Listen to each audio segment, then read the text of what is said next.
আর আরেকজন দেখি আজকে মুম্বাই না গিয়ে ঘরে বসে লাইভ করছে, মানুষের পিন্ডি চটকাচ্ছে। দেখলি তো, আমি সব জানতাম। তুই আমাকে উল্লু বানাবি? এসডি তোকে হারে হারে চিনে রে, ভালো করে চিনি তোকে আমি। তোর সঙ্গে এত মাস তো এমনি ঝগড়া করিনি, তোকে আমি এত চিনে গেছি। তুই আমাকে চিনতে পারিস না, বিকজ আমি নিজের আইডেন্টিটি সই করিনি। বাট আমি তোকে চিনে গেছি ভালো করে, ভালো করে।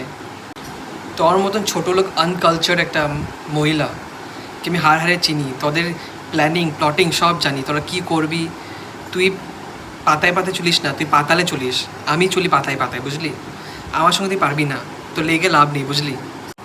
বললাম না, আমি সিকিউরিটি গার্ড হলেও ভালো, আমি ছেতা মুখওয়ালা হলেও ভালো, আমার কোনো প্রবলেম নেই। তুই একদিকে বলিস সব কাজ এক, আবার তুই সিকিউরিটি গার্ডের প্রফেশনকে অপমান করিস। সো কর, আমার দুটোই ভালো, আমার কোনো প্রবলেম নেই। আমি তোর আমার লাইফ আমি জানি কি এরকম ভালো, অনেক ভালো। আর তুইও জানিস যে আমি কী কাজ করি, তুই ভালো করে জানিস। তুই না মান ওটা আলাদা কথা, বাট তুই